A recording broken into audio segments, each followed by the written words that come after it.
بسم اللہ الرحمن الرحیم وقد يصرح بكيفية النسبة فموجهة وما به البيان جهة وإلا فمطلقة فإن كان الحكم فيها بضرورة النسبة ما دام ذات الموضوع موجودة فضرورية مطلقة أو ما دام وصفه فمشروطة عامة أو في وقت معين فوقتية مطلقة أو غير معين فمنتشرة مطلقة۔ یہاں سے قضایا موجہہ کا بیان شروع ہوتا ہے۔ محمول کی نسبت موضوع کی طرف جب ہوتی ہے تو وہ نسبت واقع اور نفس الامر میں کسی نہ کسی کیفیت کے ساتھ متکیف ہوتی ہے۔ وہ نسبت واقع میں کسی نہ کسی کیفیت کے ساتھ متصف ہوتی ہے، متکیف ہوتی ہے، مثلا ضرورت، دوام، فعلیت، امکان۔ تو جس کیفیت کے ساتھ وہ نسبت واقع میں متکیف ہے اس کیفیت کو مادہ قضیہ کہا جاتا ہے، اور جو لفظ اس کیفیت پر دلالت کرے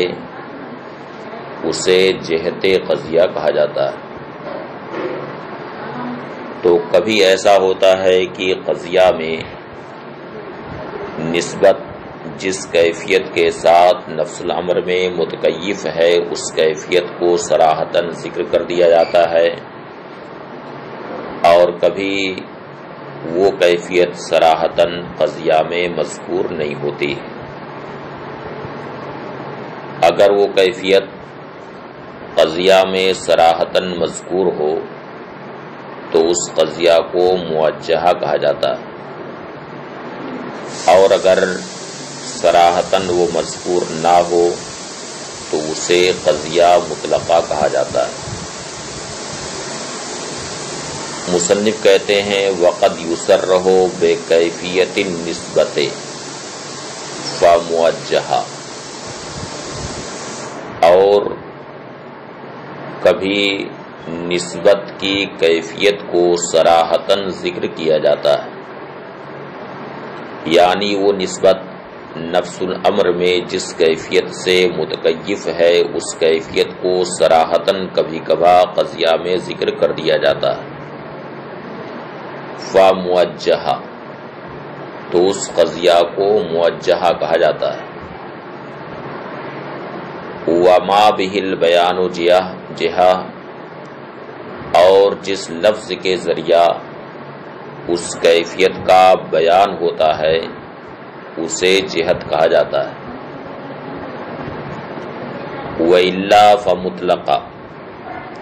ورنہ وہ قضیہ مطلقہ ہے، یعنی اگر وہ کیفیت قضیہ میں صراحتاً مذکور نہ ہو تو وہ مطلقہ ہے۔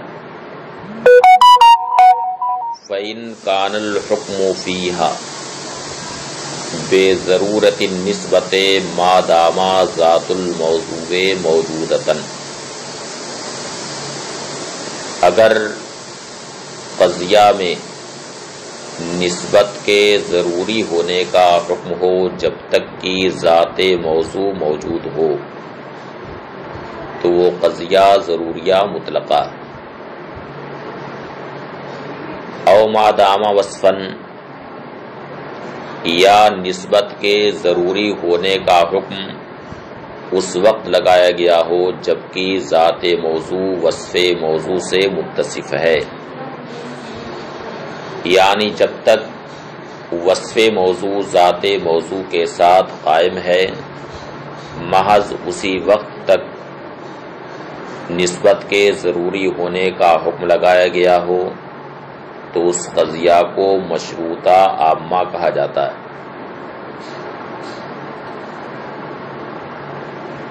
فَإِنْ كَانَ الْحُكْمُ فِيهَا بِضَرُورَةِ النِّسْبَةِ مَا دَامَ ذَاتُ الْمَوْضُوعِ مَوْجُودَةً، اگر قضیہ میں نسبت کے ضروری ہونے کا حکم ہو جب تک کہ ذات موضوع موجود ہے، فَضَرُورِيَّةٌ مُطْلَقَةٌ، تو وہ ضروریہ مطلقہ ہے، او ما دام وصفہ، یا نسبت کے ضروری ہونے کا حکم اس وقت تک لگایا گیا ہو جب تک کہ وصف موضوع ذات موضوع کے ساتھ قائم ہو، فمشروطۃ عامہ، تو وہ مشروطہ عامہ ہے، او فی وقت معین، یا نسبت کے ضروری ہونے کا حکم وقت معین میں لگایا گیا ہو، فوقتیۃ مطلقہ، تو وقتیہ مطلقہ، او غیر معین، یا وقت غیر معین میں نسبت کے ضروری ہونے کا حکم لگایا گیا ہو، فمنتشرۃ مطلقہ، تو وہ منتشرہ مطلقہ، او بدوامھا ما دام الذات فدائمۃ مطلقہ، یا اس نسبت کے دائمی ہونے کا حکم لگایا گیا ہو۔ تو اب یہاں یہ دیکھنا ہے کہ نسبت کے دائمی ہونے کا حکم لگایا گیا جب تک کہ ذات موضوع موجود ہے، یا یہ ہے کہ جب تک ذات موضوع وصف موضوع سے متصف ہے صرف اسی وقت تک دوام کا حکم ہے۔ اگر اس نسبت کے دائمی ہونے کا حکم اس وقت تک لگایا گیا ہو جب تک کہ ذات موضوع موجود ہے، فدائمۃ المطلقات، وہ دائمہ مطلقہ، او ما دام الوصف، یا جب تک کہ وصف موضوع ذات موضوع کے ساتھ قائم ہے، محض اسی وقت تک نسبت کے دائمی ہونے کا حکم لگایا گیا، فعرفیۃ عامہ، تو وہ عرفیہ عامہ ہے، او بفعلیتھا فمطلقۃ عامہ، یا اس نسبت کے بالفعل ہونے کا حکم لگایا گیا ہو تو اس قضیہ کو مطلقہ عامہ کہا جاتا ہے، او بعدم ضرورت خلافہا، یا اس بات کا حکم لگایا گیا ہو کہ اس نسبت کا جانب مخالف ضروری نہیں ہے، فممکنۃ عامہ، تو وہ ممکنہ عامہ، فہذی بسائط، یہ بسائط ہوئے۔ قولہ قد یصرح علم ان نسبت المحمول الی الموضوع باعتبار نفس الامر تکون متکیفۃ بکیفیت مخصوصہ من الضرورت والدوام والامکان والاطلاق۔ جان لو کہ موضوع کی طرف محمول کی نسبت نفس الامر کے اعتبار سے کسی مخصوص کیفیت سے متکیف ہوتی ہے، یعنی ضرورت، دوام، امکان، اطلاق، یعنی موضوع کی طرف جو بھی نسبت کی جائے واقع اور نفس الامر میں وہ نسبت کسی نہ کسی کیفیت سے ضرور متکیف ہوگی، مثلا وہ نسبت ضروری ہوگی یا دائمی ہوگی یا ممکن ہوگی یا بالفعل ہوگی۔ فَتِلْكَ الْكَيْفِيَّةُ الْمَخْصُوصَةُ تُسَمَّى مَادَّةَ الْقَضِيَّةِ، تو وہ کیفیت مخصوصہ جس کیفیت سے نفس الامر میں وہ نسبت متکیف ہے، تُسَمَّى مَادَّةَ الْقَضِيَّةِ، اس کا نام مادہ قضیہ رکھا جاتا ہے۔ وَمَا يَحْصُلُ بِهِ بَيَانُ الْكَيْفِيَّةِ جِهَةَ الْقَضِيَّةِ، اور جس لفظ کے ذریعہ اس کیفیت کا بیان ہو اس کا نام جہت قضیہ رکھا جاتا ہے۔ والقضیۃ التی تشتمل علیہا موجہتاً، اور وہ قضیہ جو جہت قضیہ پر مشتمل ہو، جس قضیہ میں جہت مذکور ہو، جو قضیہ جہت پر مشتمل ہو اسے موجہہ کہا جاتا ہے۔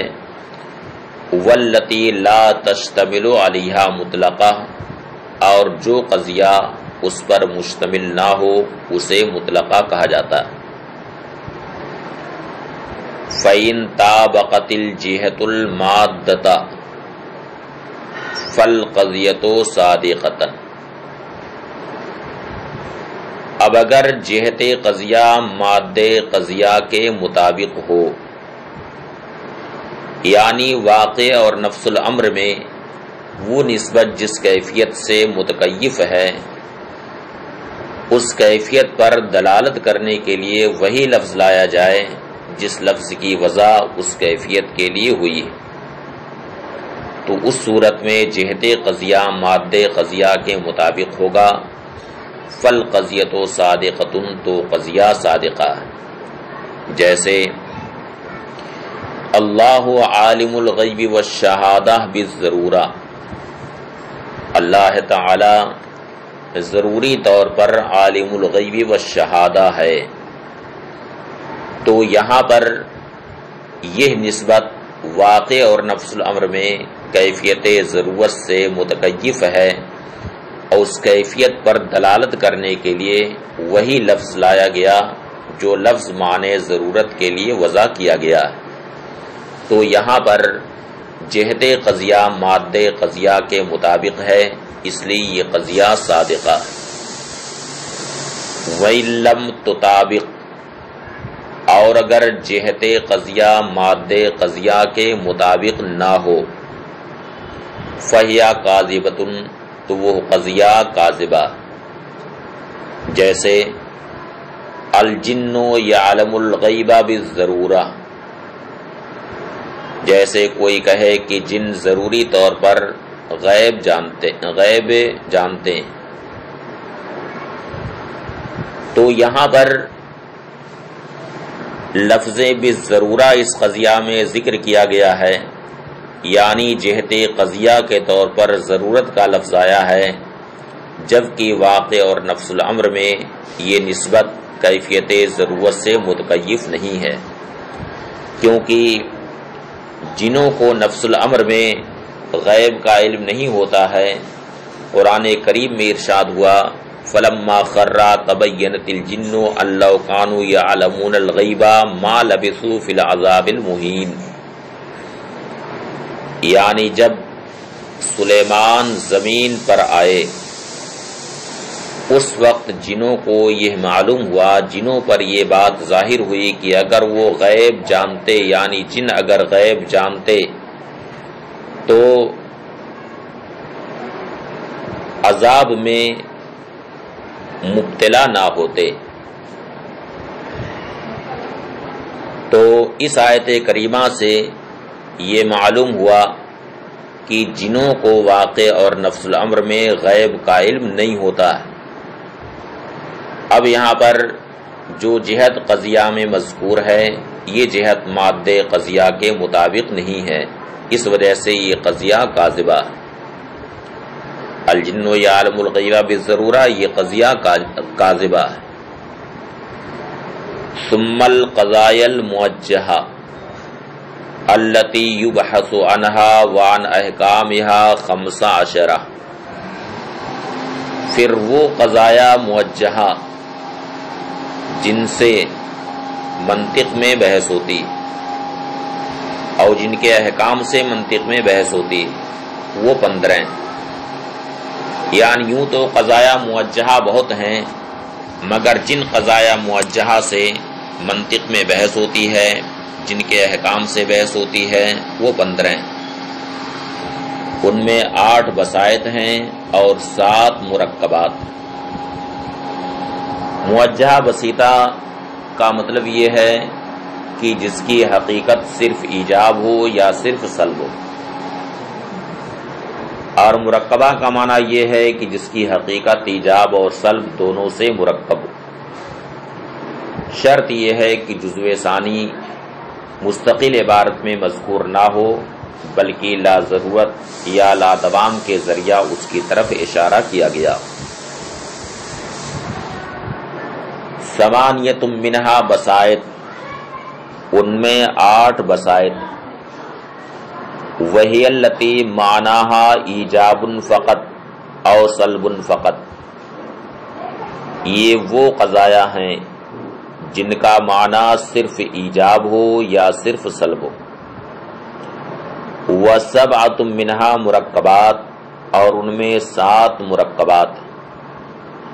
وہی التی معناہا مرکب من ایجاب و سلب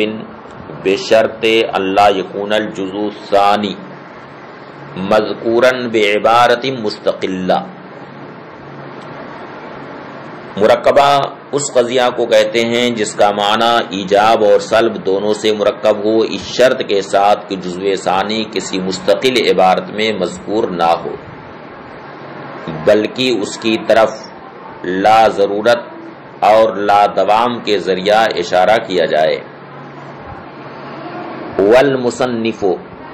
بدأ ببیان البسائط بقولہ، مصنف نے بسائط کا بیان پہلے کیا ہے، بسائط کا بیان شروع کیا اپنے قول فإن کان الحکم سے، اے قد یکون الحکم فی الموجہۃ بضرورت النسبہ، یعنی موجہہ میں حکم کبھی نسبت کے ضروری ہونے کا ہوتا ہے، یعنی اس بات کا حکم ہوتا ہے کہ محمول کی نسبت جو موضوع کی طرف کی گئی ہے وہ نسبت ضروری ہے۔ اب نسبت کے ضروری ہونے کی 4 صورتیں، ایک یہ ہے کہ محمول کی نسبت جو موضوع کی طرف کی گئی ہے یہ نسبت ہمیشہ ضروری ہے، یعنی جب تک کہ ذات موضوع موجود ہے تا حین حیات وہ نسبت اس کے لیے ضروری ہے۔ اور دوسری صورت یہ ہے کہ نسبت وجود موضوع کے سارے اوقات میں ضروری نہ ہو بلکہ وہ نسبت صرف اسی وقت ضروری ہو جبکہ ذات موضوع وصف موضوع سے متصف۔ تیسری صورت یہ ہے کہ وہ نسبت ذات موضوع کے لیے کسی وقت معین میں ضروری ہو، اور چوتھی صورت یہ ہے کہ وقت غیر معین میں وہ نسبت اس کے لیے ضروری ہو۔ اس طرح سے نسبت کے ضروری ہونے کی 4 قسمیں، وَهُوَ عَلَى 4 أَوْجُهٍ، اور اس کی 4 صورتیں، لِأَنَّ حُکْمَ الضَّرُورَةِ اما یثبت ما دام ذات الموضوع موجودتاً، اس لیے کہ حکم ضرورت یا تو اس وقت تک ثابت رہے گا جب تک کہ ذات موضوع موجود ہے، او ما دام وصف الموضوع ثابتاً، یا محض اسی وقت وہ نسبت موضوع کے لیے ضروری ہوگی جب تک کہ ذات موضوع کے ساتھ وصف موضوع قائم ہو، ثابت ہو، جب تک کہ وصف موضوع ثابت ہو، او فی وقت معین، یا کسی وقت معین میں وہ نسبت موضوع کے لیے ضروری ہو، او فی وقت غیر معین، یا وقت غیر معین میں ضروری ہو۔ فعلی الاول تسمى القضیۃ ضروریۃ مطلقہ، تو پہلی تقدیر پر یعنی وہ نسبت موضوع کے لیے اس وقت تک ضروری ہے جب تک کہ ذات موضوع موجود ہے، تو اس قضیہ کو ضروریہ مطلقہ کہا جاتا ہے۔ وعلی الثانی مشروطۃ عامہ، اور دوسری تقدیر پر مشروطہ عامہ ہے، یعنی جب تک کہ ذات موضوع وصف موضوع سے متصف ہے صرف اسی وقت تک وہ نسبت ضروری ہو تو مشروطہ عامہ ہے۔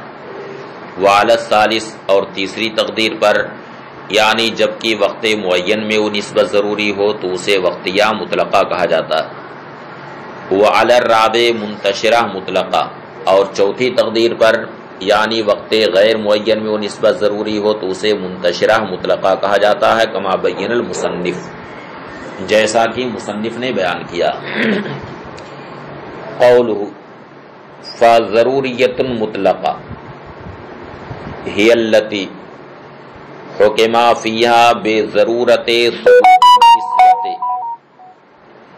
للموضوع او سلبها عنہ ما دام ذات الموضوع موجودتاً۔ ضروریہ مطلقہ وہ قضیہ جس میں موضوع کے لیے نسبت کے ثبوت یا موضوع سے نسبت کے سلب کے ضروری ہونے کا حکم لگایا گیا ہو جب تک کہ ذات موضوع موجود ہے، جیسے کل انسان حیوان بالضرورہ، ہر انسان ضروری طور پر حیوان۔ تو اس کا مطلب یہ ہے کہ انسان جب تک موجود ہے اس وقت تک وہ ضروری طور پر حیوان۔ ولا شیء من الانسان بحجر بالضرورہ، اور ضروری طور پر کوئی بھی انسان پتھر نہیں ہو سکتا ہے، یعنی انسان جب تک موجود ہے اس وقت تک وہ پتھر نہیں ہو سکتا۔ تو پہلی مثال ایجاب کی ہے اور دوسری مثال سلب کی۔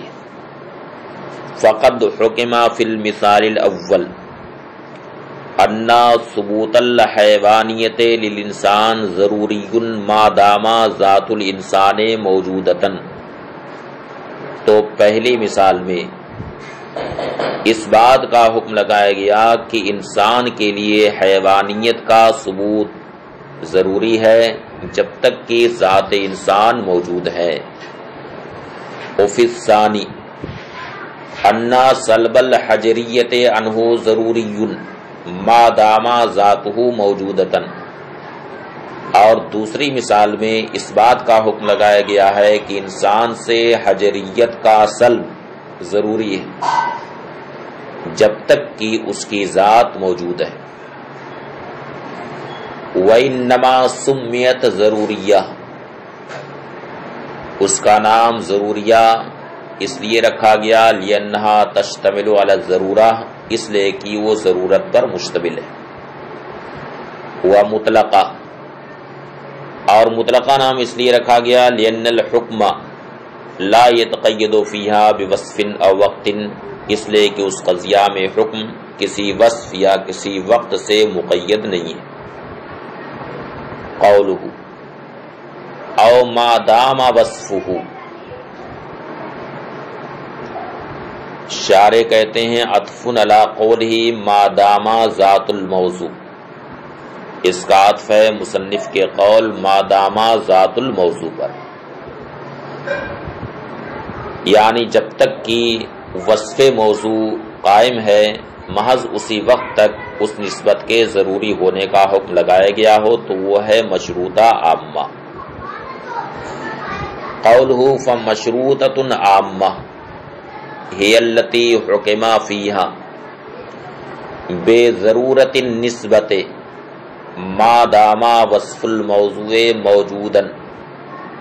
مشروطہ عامہ وہ قضیہ جس میں نسبت کے ضروری ہونے کا حکم لگایا گیا ہو جب تک کہ وصف موضوع موجود ہے، اے بشرط وصف الموضوع، یعنی وصف موضوع کی شرط کے ساتھ وہ نسبت ضروری، جیسے بالضرورت کل متکلم متحرک اللسان ما دام متکلما، ضروری طور پر ہر متکلم، ہر بولنے والے کی زبان ہلتی ہے، حرکت میں رہتی ہے جب تک کہ وہ بول رہا ہے، جب تک کہ وہ متکلم ہے۔ اس مثال میں تحرک لسان کا حکم متکلم کی ذات کے لیے ضروری قرار دیا گیا ہے، لیکن ایسا نہیں کہ اس کے وجود کے سارے اوقات میں اس کی زبان متحرک رہے گی، بلکہ جب تک کہ اس کی ذات وصف تکلم کے ساتھ متصف ہے، جب تک کہ وہ متکلم ہے، محض اسی وقت تک اس کا متحرک اللسان ہونا، اس کی زبان کا متحرک ہونا ضروری۔ یہ مثال ایجاب کی۔ سلب کی مثال بالضرورت لا شیء من المتکلم بساکن الاصابع ما دام متکلما، ضروری طور پر کوئی بھی متکلم ساکن اللسان نہیں ہے جب تک کہ وہ متکلم، یعنی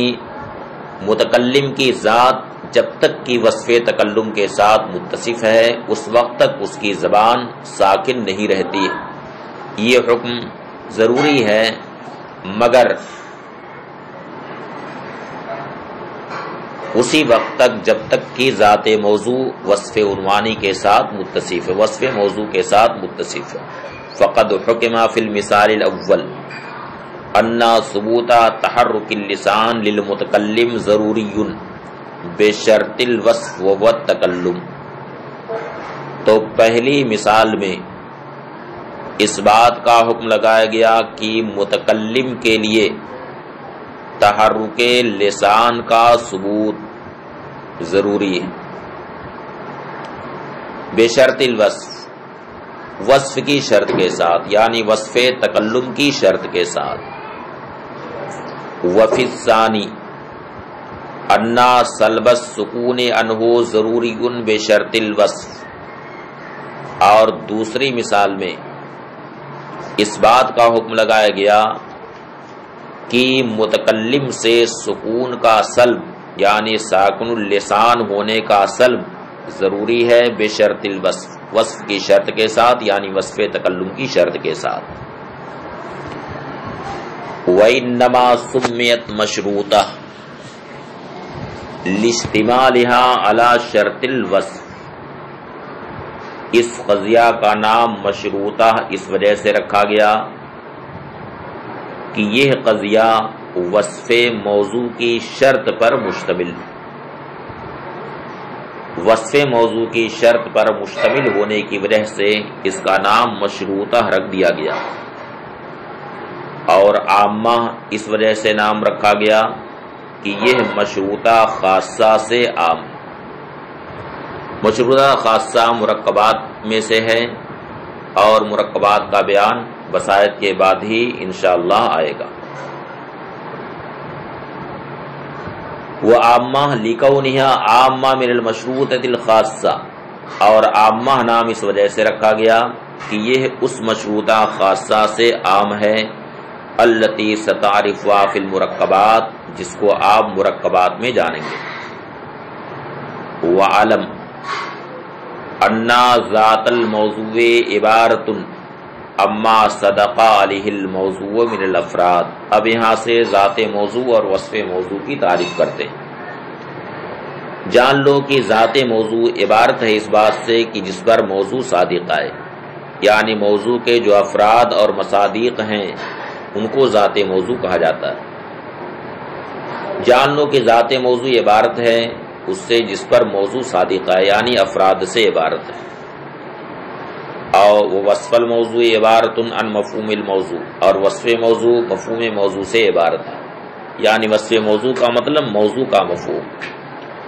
کما ان مفہوم الکاتب فی قولنا الکاتب متحرک الید، جیسے ہمارے قول الکاتب متحرک الید میں کاتب کا جو مفہوم ہے وہ وصف موضوع، اور اس کا جو مصداق ہے مثلا زید بکر وہ ہے ذات موضوع۔ کما ان مفہوم الکاتب فی قولنا الکاتب متحرک الید وصف الموضوع، جیسا کہ ہمارے قول الکاتب متحرک الید میں کاتب وصف موضوع۔ والافراد التی یصدق علیہ الکاتب، اور وہ افراد جن پر کاتب صادق آئے کا زید و بکرین، جیسے کہ زید اور بکر وغیرہما اور ان کے علاوہ ذات الموضوع، وہ ذات موضوع۔ اس سے وصف موضوع اور ذات موضوع کے درمیان فرق واضح ہو گیا کہ ذات موضوع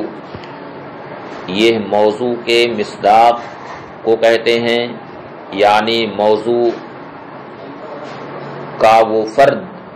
جس پر موضوع کا مفہوم صادق ہے، اور وصف موضوع یہ خود موضوع کے مفہوم کو کہتے ہیں۔